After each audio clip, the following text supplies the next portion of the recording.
In times before time, this land was wrought by gods of catastrophe. Three beings of overwhelming might commanded hordes of mortal soldiers in a bloodbath that spanned the known world. In this age of darkness and discord, a band of heroes rose up through the chaos and with their combined powers sealed the three gods away in the spirit realm. But the heroes' work was not yet done. Among them was one gifted with the magic of foresight, visions that could see the theoretical futures and determine which would realize a safer world. A magic known as Theorealize. With this power, the hero of foresight saw themselves sealing these gates away even further, trapping them in a realm made of their own mind. A mental space that would ward off those who would seek to take the power of the dread gods for themselves, and bring the world to ruin once more. It was from then on that the hero's lineage would be responsible for the safekeeping of this mental realm, the plane of Vidolia. By using the magic of Theorealize passed down through the generations, would thwart any effort to break the seal and unleash a new age of war. But to these higher beings, time was not an enemy, but a friend. As the ages passed, the tales of the heroes faded into myth, history became allegory, and the memory of the gods' violent battles eroded, leaving only awe for the power they once wielded. And while the gods were locked away, the concept of conflict was not. The many nations and factions of the world slowly but surely took up arms once again, fighting for land, faith, or capital. Each sought advantages over the others to secure their position, and thus, when new messengers of the imprisoned gods made themselves known, these nations jumped at the opportunity without a second thought. While the seal was strong, it was not perfect, and over time, small seams grew along its edges. And through these cracks, the beasts that serve the gods slipped through, and began the work of finding how to undo the Great Seal. By offering their power to those deemed worthy, a contract was struck, allowing these individuals to claim the power of the imprisoned gods themselves. A power so great and terrible that it changed the tides of battle immediately. Other nations would bow to their might until only three factions remained. Archmage, backed by Nerva, Doomdirg, backed by Jupiter, and the Oratorio Gardens, backed by Junora. But since all three were powered by a patron from the spirit realm, they matched each other in strength. A stalemate was met, but the fighting did not end, with each side now more desperate for victory than before. After having claimed so much, they came to rely on the god beasts more and more, giving these creatures more leeway in their quest to uncover the means of unsealing their masters. And so, they toiled and planned for untold years, until one day, a boy of purest heart walked into the halls of an arcane acropolis, setting into motion the events that would lead to the return of an era of war. As is the standard for our lore episodes, let's take a quick look back at the other archetypes in the story and see what updates they received in this pack. In fact, since both Blazing Dominion and Chaos Origins have been fully released at time of recording, we'll handle all the cards in those sets together because I like you so much. And I'm desperate to catch up. First up, we've got ourselves a new Theorealize card, and it's kind of a doozy. Theorealize past Lull, a normal spell card you can activate if you control an Archmage, Doomsday, or Elf Note card, lets you special summon a Medius the Pure from your hand or deck, and your opponent can't activate cards or effects when that monster is special summoned. You can also banish this card from your grave, then target a Fusion, Synchro, or Xyz monster in your grave and special summon it to a zone a Link monster points to. But you can only use one effect per turn, and only once that turn. So this is a wild good, right? Play this in any of the three core themes, and now you've got 3 extra copies of Medius, which might be even better than playing Medius themselves because you get to do so without using your normal summon, and your opponent can't respond to the Power Patron's summoning effect. Sign me up. But with all the lockouts that the Power Patrons put you under while they're on the board, how do they expect you to make a Link monster to use that second effect with? Oh, well, guess card design doesn't make sense sometimes. What can you do? Wink? Okay, time to move on to our actual archetypal cards. First up is Archmage with Impasto Recapture, a counter trap card that you can activate the turn you set it if you control an Archmage monster. When your opponent activates a monster effect, banish a fusion monster that you control until the end phase, and if you do, negate the activation, and if you do that, destroy that card. Then, if you have 3 or more different monster types on your field, you can return all spell and trap cards your opponent controls to the hand. Ooh, that is a mouthful. I am glad we have a way to activate this quicker than normal, and it's actually easier to set up than you might think. Archmage Non-Finito from the last set sets an Archmage spell or trap card when summoned, so it basically turns them into a monster negate at counter trap speed. That's pretty slick. Though I do take umbrage with the additional effect. By banishing the fusion, you're now down 1 monster, which means you need 3 additional monster types to get the spell and trap removal. That's a little much, right? Though a cool thing is you can use this in any theme that uses fusion monsters. Having Archmages just makes it go faster. So if you have a fusion monster that benefits from leaving the field, looking at you, Absolute Zero, you might find some utility in this pseudo -1. It really lends a sense of texture to the art.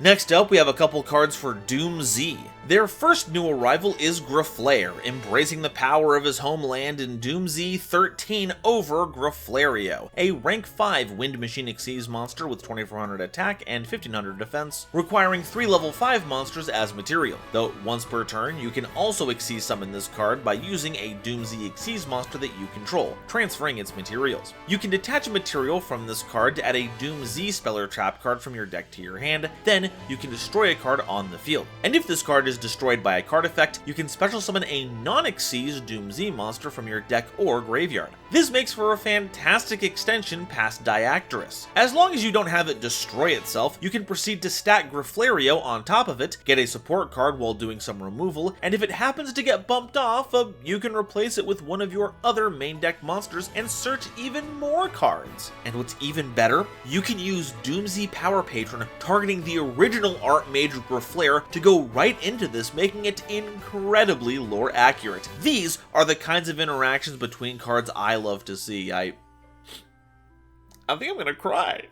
Doom Z Command Adrastia is an equipped spell card that prevents the equipped monster from being destroyed by battle the first time it would be each turn. During your main phase, you can destroy the equipped monster, and if you do, special summon one other Doom Z monster from your hand, grave, or banishment in defense position. And if this card is in your grave, you can target one face-up monster that you control, equip this card to it, then take damage equal to its level or rank times 800. Ooh, yeah, this is some sauce right here. Having an equipped spell you can bring back every turn, even with some meager damage tagging along, is great for enabling our Xyz evolution effects, especially when it comes to loading up an Xyz with enough equips to turn into Jupiter. Heck, you don't even have to equip this to a Doom Z. You can staple this onto any monster, then pop it to turn that monster into a Doom Z.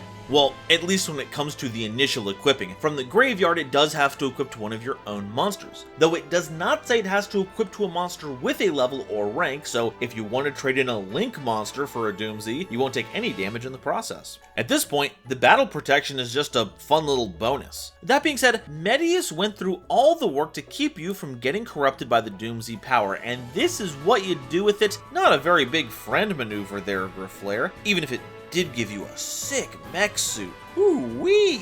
Lastly, Graflair isn't the only member of our core team that gets a bit of a glow up. Elf Note has a new diva in Regina, a level 6 wind spellcaster monster with 2000 attack and 1800 defense, and as a quick effect, you can send one other Elf Note card from your hand or face-up field to the grave to special summon this card from your hand. And if this card is normal or special summoned to the center main monster zone, you can special summon an Elf Note monster from your deck except a copy of itself. And if this card is sent to the grave as synchro material, you can add this card to your hand. Wow, this card is an unruly addition to the theme. As early as turn 0, you can drop this onto the board, get another Elf Note to accompany them, then hit the ground running on your next turn. You can get another diva so that they're taking the stage effect is live, you know what that term means, you saw the last episode, or you can get the Power Patron. We'll get to what this can truly pull off when we talk about our latest synchro monster next, but even now, during your own turn, Regina plus Power Patron gets you to Strelitzia and a search. It's a real game changer.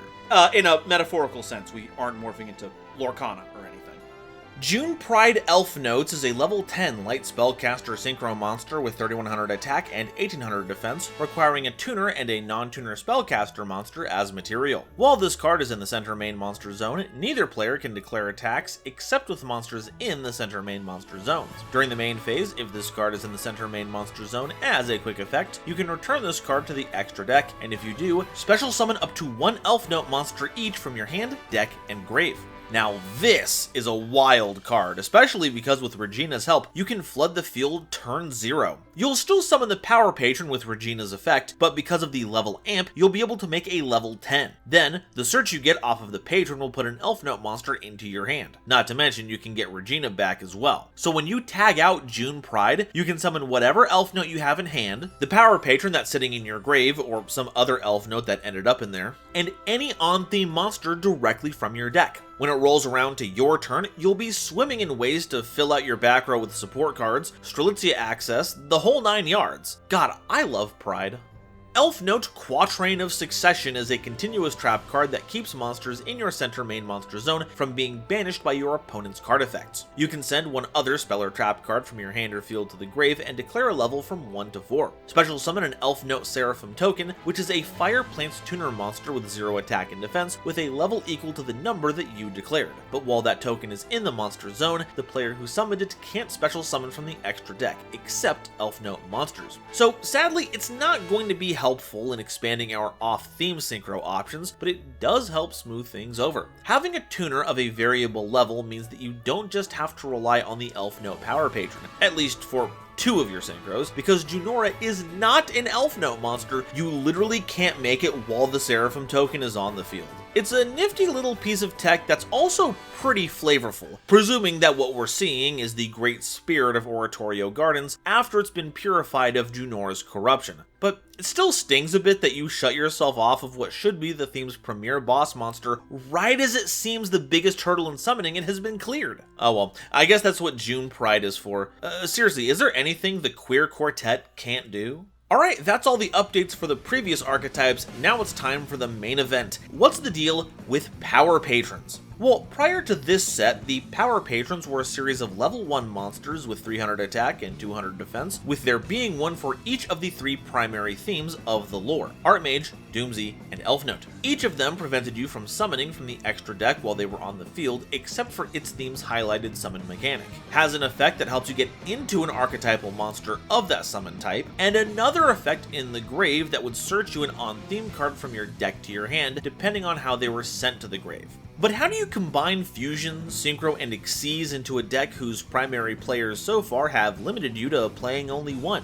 Simple. You throw out everything except the big boss monsters they were meant to bring out and reimagine them as gigantic pendulum monsters. Gigantic insofar as their level. Their stats are, despite their horrific appearances, still the same. Though, to their credit, that's actually a benefit. Like their smaller forms, these Shade variants share a number of characteristics. They're all level 10 Dark Pendulum monsters with a scale of 1, and are always treated as a member of the archetype they were from originally, as well as having the same type. And they actually play really well into their home themes, because they have a number of effects that help both Power Patrons and the theme they hail from. Sporting a Primo Pendulum effect that ends up destroying it, an effect that triggers when added to the extra deck face up, and while there are monsters on the field, they can each banish the top 3 cards of your deck face down to have it destroy itself, and if you do, special summon their theme's associated extra deck Power Patron. Nervado gets Nerva, Jupredo gets Jupiter, and Junaldo gets Junora. And what's even better, they're treated as legit summons. They fusion, synchro, or Xyz summon as needed, letting you bring those monsters back from the grave if they ever bite the dust. Nervado, the Shade Beast Power Patron, as a pendulum spell, can negate a monster effect activated by your opponent in response to the activation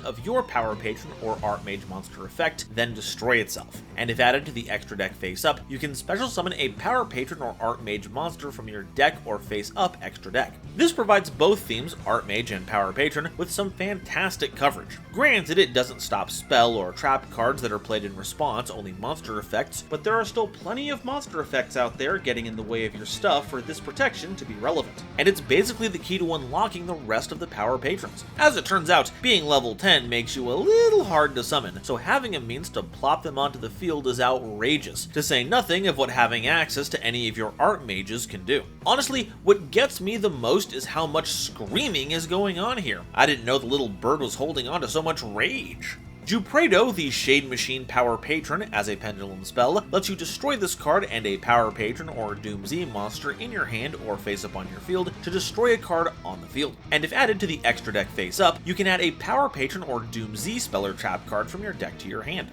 This is great on two fronts. It enables our on-destruction effects while clearing out some threats on field, and that works with both the famously destruction-happy Doom Z and the Power Patrons that love being added to the extra deck face up. And it adding spell and trap support is solid no matter what theme you're on. But I think we're gonna have to do a bit of rebranding. I don't think anything calling itself a Shade Machine should be exuding that much light, especially the gamer lights. Can you turn those LEDs down, please? I'm trying to explain some stuff. GoldenNovaYugioh, the Shade Spirit Power Patron, as a pendulum spell, lets you destroy itself if any number of Elf Note or Power Patron monsters are special summoned to your field to draw 2 cards, then discard a card. And if added to the extra deck face up, you can add a Power Patron or Elf Note card from your face up extra deck or graveyard to your hand. So that second effect is a little less impactful, more about giving longevity to your game plan rather than supercharging it, but that's what the pendulum effect is for. Digging 2 cards deep while setting up your grave is pretty slick, and the conditions are pretty easy to fulfill given our other tools. But I think we're not getting anywhere with it until we get a guide. With that big craned head, GoldenNovaYugioh looks like they're kind of confused. And honestly, if I was surrounded by a horde of dark fairies ready to do my whim, I'd be a little confused too. It's not exactly in my wheelhouse. But all of that was just set dressing. This here is the big mean monster that will help you close out games. Vidolium, the Unstable Power Patron of Unity, is a level 12 Dark Fairy Pendulum monster with 5,000 attack, 0 defense, and a scale of 11. Perfect for pendulum summoning your other power patrons. As a pendulum spell, it can activate one of 2 effects. Either destroy this card, and if you do, special summon a power patron monster from your hand or grave, or destroy this card, and for the rest of the turn, power patron monsters you control whose original level is 12 gain 5,000 attack, but you can only use this effect once per turn, meaning you won't be able to pop 2 copies to get both effects in the same turn. As a monster, it can't be normal summoned or set, and must be special summoned from either the extra deck or graveyard by returning 3 monsters, 1 each of Fusion, Synchro, and Xyz, from your face-up field and or graveyard to the extra deck. It's unaffected by monster effects, except from Power Patron monsters, and if this card is added to the extra deck face-up, you can add a Power Patron card from your deck to your hand.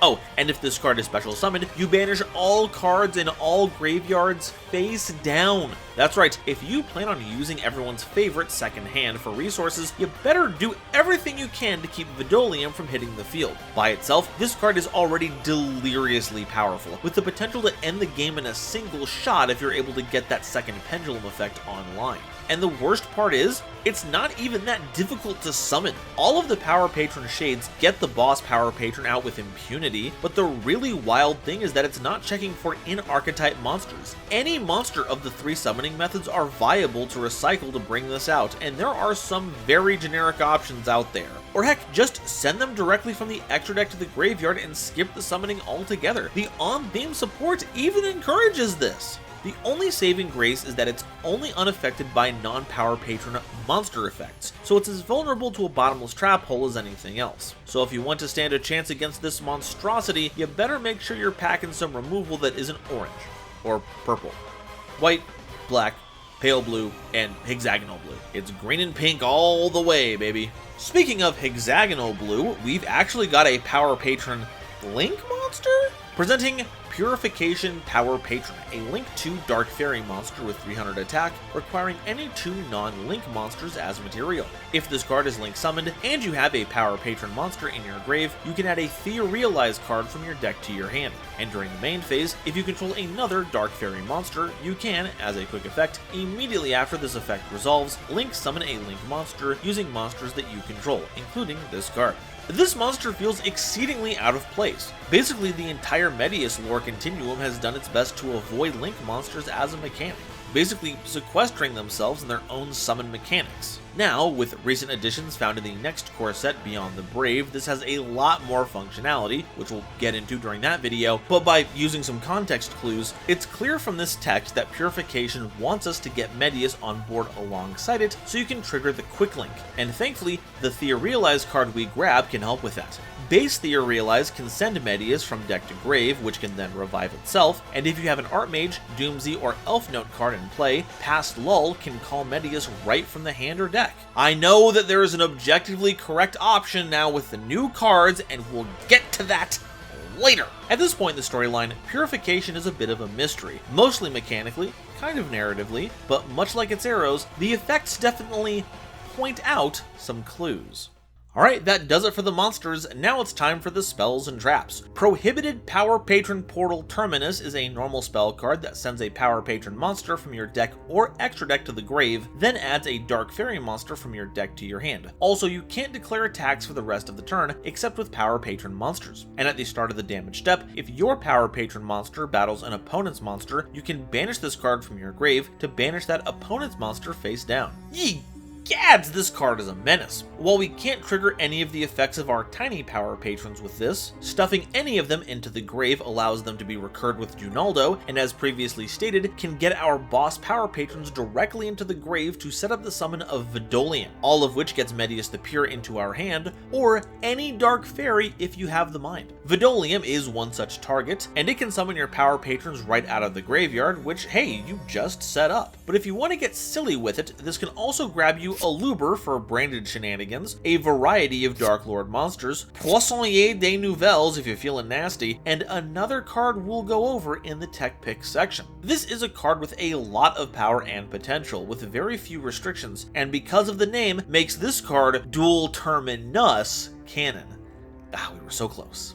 Prohibitive Power Patron Purview Valea is a quick play spell card that you can activate by showing a Nerva, the Power Patron of Creation, a Jupiter, the Power Patron of Destruction, and a Junora, the Power Patron of Tuning from among your extra deck, face-up monster zone and or grave, and if you do, your opponent can't activate cards or effects in response to the activation of your Power Patron monster effects this turn. And if you would banish the top cards of your deck to activate the effect of a Power Patron monster that you control, you can banish this card from your grave instead. This is an odd card because it doesn't really focus on doing anything, rather focusing on patching holes in your strategy. Ensuring your monster effects are uninterrupted is very good, don't get me wrong, and the effect that summons our bosses right from the extra deck is an easier pill to swallow now that I'm not losing 3 random cards forever, but I don't know, I just feel like trying to avoid the usual flow of the game isn't the best way to spend your card slots. And like, in the art, we can very much see the Power Patron Amalgam getting interacted with. I think there may be a disconnect going on here.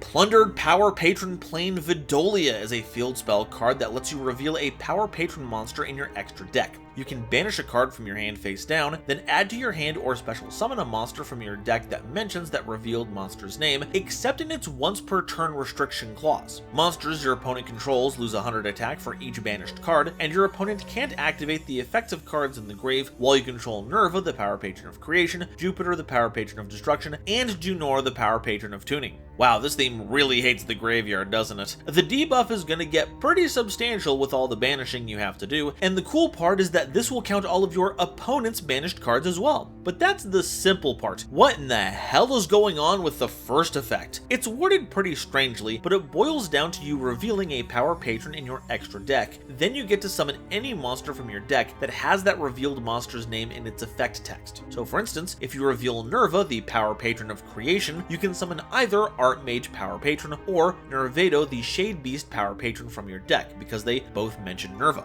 The reason the once per turn text restriction is here is purely because we have Pendulum monsters, and I suppose they want to prevent you from revealing a face-up Shade like Nervado to summon another copy of itself. This makes for a fantastic way to get a hold of your key game pieces at minimal cost while providing some pretty big detriments to your opponent. Now, if you'll excuse me, I'm gonna be staring at this artwork for forever. Look, this is poster material. They were cooking with this one.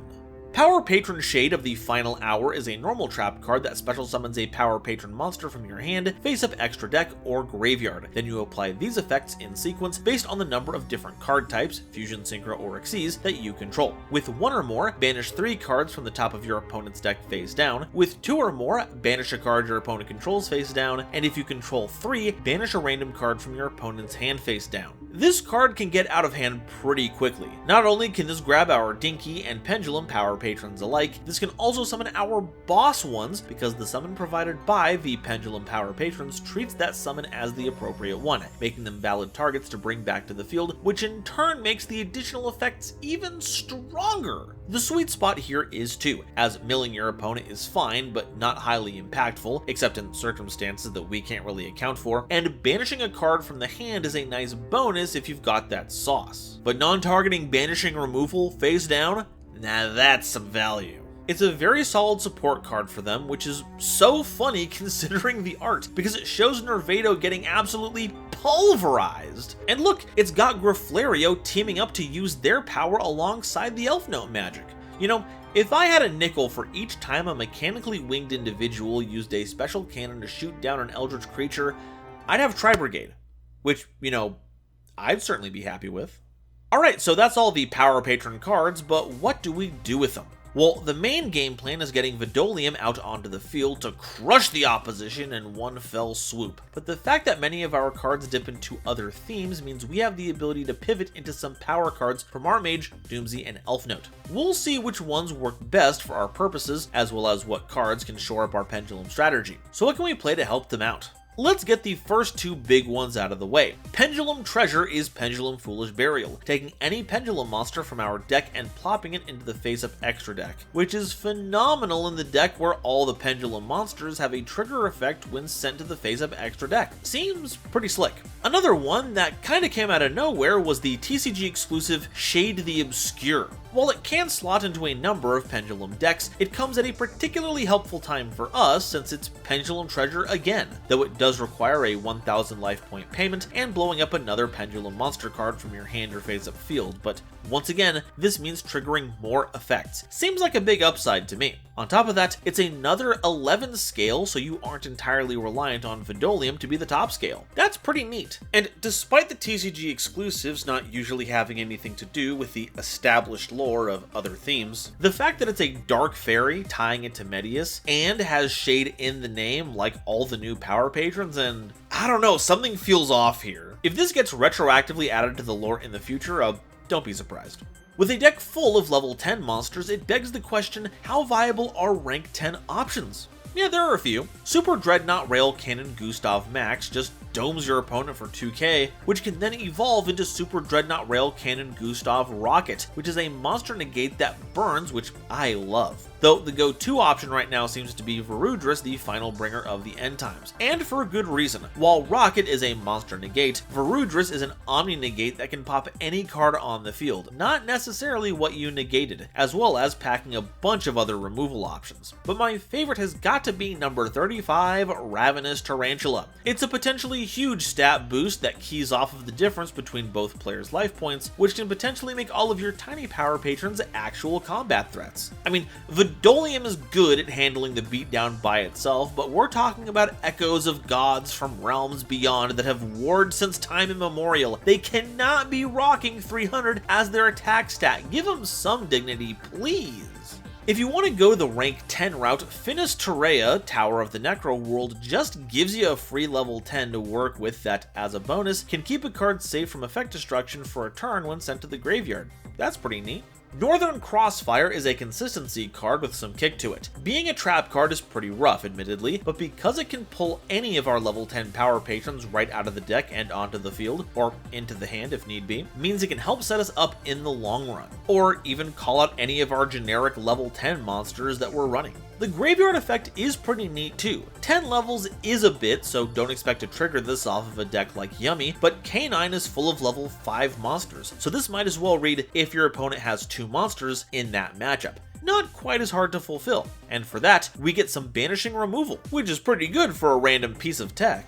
Since the Power Patrons all hail from the other archetypes in the lore, do we have any crossover with them to help enhance their power? not a lot. Their levels are way too high to help with any kind of Elf Note synchro summoning, and while we like adding them to the face-up extra deck, they don't quite synergize with Doomsay's destruction like we would want. So it's Archmage that ends up having the biggest affinity with power patrons. Because all the big ones have different monster types, they can trigger the additional effects of those monsters fairly easily, but if you're looking for something a little less involved, Archmage non-finito might as well be an honorary power patron. Because Nervado is always treated as an Archmage monster, it's an ideal candidate for non-finito's alternate summoning condition. Tribute it and discard a spell or trap card to summon non-finito, which will then search our new Archmage counter trap, helping to insulate you from monster effects for the remainder of your turn. If you're looking to play these small power patrons together with the big ones, a funny way to search them out is Double Wild. By itself, it's a Rhoda, and you can discard a card to summon out what you searched, but that does lock you into summoning that type for the whole turn, which isn't really worth it. Nice to have in a pinch, but not necessary. Leave that to the Sacred Beasts. As for a silly tech pick, I can't think of one that fits the bill better than Rainbow Bridge of Salvation. It's fairly easy to get at least 2 different monster types onto the board with all our big power patrons, letting us reset the duel if need be. And bonus, if we want to be extra cheeky, we could add an actual factual crystal beast to our lineup so we can use the grave effect to search out Vidolia. The only thing wrong with this card is that it won't shuffle back all the cards we've banished to fuel our summons, but hey, nobody's nerfed. So that's all the info about the cards that I have. Now it's lore time. As stated in the beginning of the video, the history of the power patrons goes back beyond recorded time, with nations eventually using the power of these gods for their own benefit, forgetting the carnage they once wrought upon the world. It's been so long that not even the family meant to seal the gods away remembers to tell Medius that he's got them all living in his noggin. That's actually the crux of all the irony in this situation. All of the theorealized visions that Medius got, showing his friends were about to be visited by terrible fates, that wasn't a warning that was meant to be avoided. Those were scenarios that were supposed to happen, the future that would have continued to keep the imprisoned gods sealed. If Finmel got, Nerva wouldn't have a vessel, nor would they have used Medius's one, setting this whole thing in motion. And if Graflair had been allowed to go berserk with Doomsay power, that would have further separated Medius from the Doomsay power patron. Every action Medius took to save his friends played right into the gods' hands. Ain't that tragic? So the story picks up right at the end of the Elf Note saga. That particular power patron has invaded Medius's thoughts and have unsealed the gods. But now they have another problem. They may be out of the spirit realm, but the gates were put into that mental realm, which means they're all still in Medius's head. And when they use Medius as a portal to exit, they all come through at the same time and end up melding into one singular creature, Vidolium. This also has the knock-on effect of supercharging all of the Power Patron Beasts avatars they sent out into the world, turning them into massive hulking creatures that were the shadow of the imprisoned god's power, or should I say a shade of them. Each one commands an army of its own, made up of shade spirits that mimic the residents of the nations that they once championed, and they only have one mission: to fully pull their deity from within the Vidolium amalgamate and bring them into the world. And that's something that Medius's trio of friends isn't going to allow, not only to save the world, in fact, that's not even on their radar. They want to save their friend, gosh darn it. To that end, everyone on the team gets a power-up. Finmel gets their new non-finito fusion form that they use to beat Strelitzia, and Laterra gets her Elf Note wings after the defeat of Strelitzia, becoming Regina. But the wildest one here is Graflair's upgrade into Graflario. His upgrade comes from a new Doomsay invention, the updated Adrastea system, which combines the power of the mass-produced Doomsay Red Lightning models with a true reproduction of Jupiter's power, giving it some of that green lightning. This turns out to be because of a combination of the armor Adrastea is made from, which is Drastrius's armor, the last person to channel Jupiter's true power, as well as the data from that battle, which gave the Doomsay engineers the info they needed to fully recreate God's power. Neat! But get this, this system was teleported to Graflair courtesy of his brother. Yeah, the battle-crazed leader of the Doomsay forces has seen the light. It turns out that murderous personality is something that gets instilled in everyone that the Doomsay Power Patron chooses as their host. And after losing to Medius and the gang, that privilege was revoked. So it seems that Drastea is trying to make amends, and also rebuilding himself a new robot body, which makes sense because he was the epicenter of an explosion. So that checks out. But hey, what did I tell you? They have the destruction protection for a reason. I knew they'd be back.